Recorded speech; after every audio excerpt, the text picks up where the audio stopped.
Hi everyone, welcome to my presentations. Today I'm going to present to you one of my project, the light detection EEG circuit design. This circuit is designed on a software that's called Cadence, and the goal of it is to design these circuits to be able to manufacture as a chip.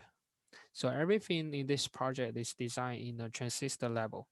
So before we get into the circuit, let me introduce you a little bit of the background of this project. Here comes the question, how do we detect whether a person is lying or not? And the answer is to look at the person's gamma brainwave. Based on research, a person's gamma brainwave is normally below 100 hertz, but when the person is lying or acting nervous, it could go up to 100 to 150 hertz. So we could just easily look at the person's gamma brainwave to see if he or she is lying or not. Here's the level 0 block diagram. And as you can see that the input of this system is really small. It's like from 1 to 2 microvolt peak to peak. And I expect that the noise is going to be way bigger than the input signal. So I do not want to amplify too much. I amplify with a gain of 10 and then pass it through a low pass filter. And eventually I amplify with a gain of 50K.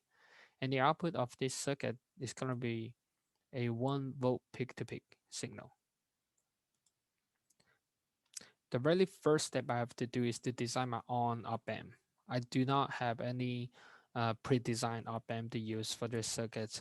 So I would say that this is probably the most difficult part because I have to go forth and back to change some of the design on the op amp to satisfy my requirement. And as you can see that on the left hand side over here, it's the current mirror. Originally, I have a really big resistor over here, but I realized a problem. In Cadence, if you have a large resistant resistor, that resistor is going to occupy a lot of space, and I have to solve that problem. The way I solve it is I add the other the other MOSFET over here, and this MOSFET acts like a resistor. So in this case, I have two resistors in series, and the only one resistor I use in this case is only 10 micrometer, so it's pretty small. And the other difficulty is to maintain the plus and the minus voltage to be exactly the same. And this is because we are using op amp with a negative feedback, and also our input is pretty small. It's like 1 to 2 microvolt, and if they are like slightly off from each other, the output of the signal is gonna be shifted either up or down, and I'm gonna show it to you later. And the other difficulty I encounter is the dead zone over here at the output stage, and I solve it. The way I solve it is I add um, the other two, MOSFET over here, these two. In that case, the output over here is gonna increase by VTP, VTN, and then decrease by VTN. In that case, I cancel out the dead zone.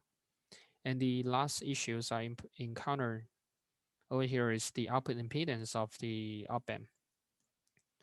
And the way I solve it is I increase the width of both of the MOSFET at the output stage.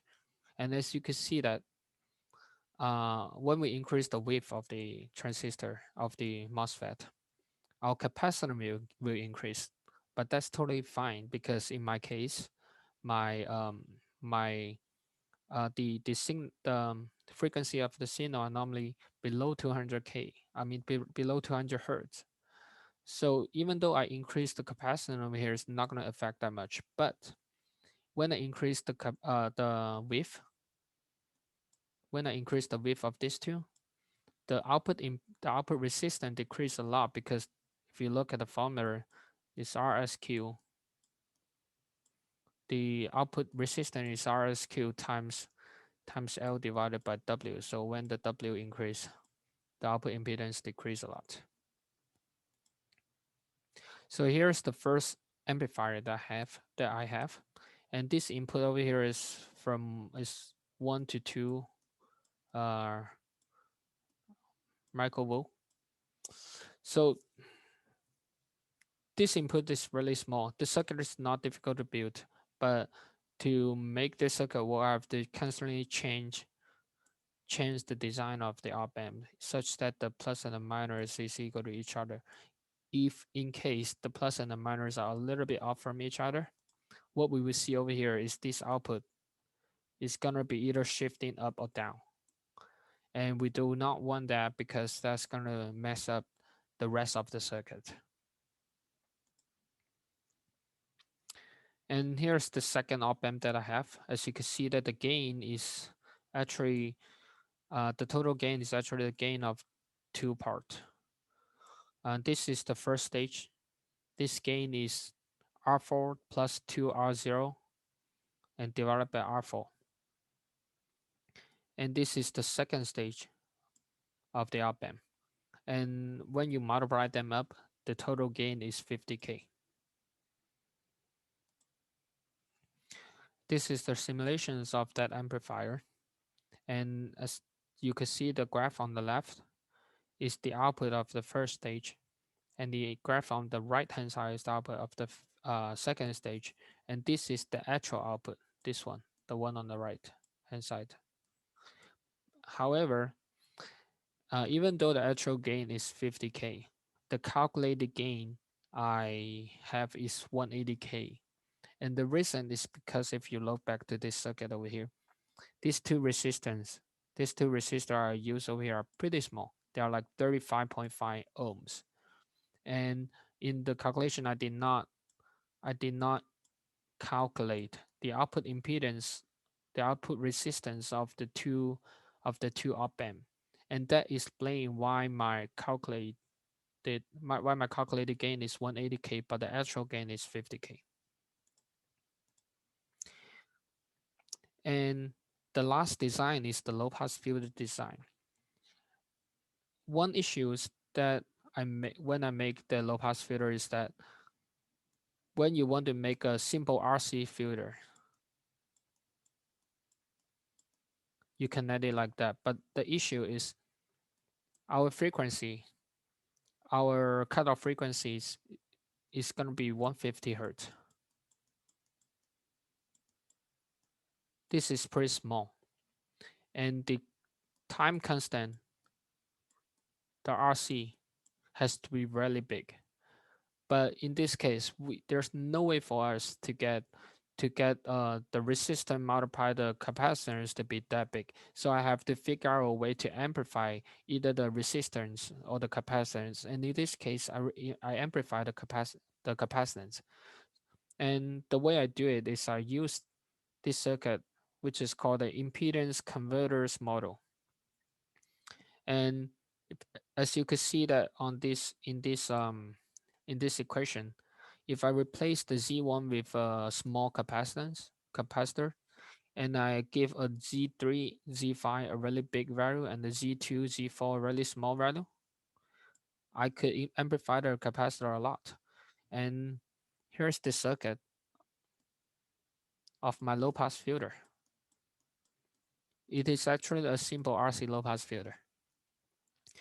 And what I have showing over here, what I show you over here is just a single, it's just a single order RC filter, but I actually have a eighth order low pass filter. So the way I do it is I connected 8 of this low pass filter up to make a eighth order low pass filter. And this is the simulations of the low pass filter. As you can see that the slope over here is going to be 2 times 8 times 20, 160 160 dB per decade. This is the top level circuit design, and the reason for this is just I want to like combine a first amplifier, second amplifier, and the eighth order low pass filter just to make sure that everything works together. And here's the simulations of the whole circuit. As you can see that everything is working properly. And this is the final step of the project is to do the layout. And as you can see that we have totally 5 of the path. over here. So one of the pad is for the VDD, which is 3 volt. One is for the ground, and one is for 1.5 volt, which is the bias voltage, and the other two for the other two, one is for the input signal and the other is for the output signal. And here's the end of my presentation. I hope you like it, and let me know if you have any question. Thank you very much.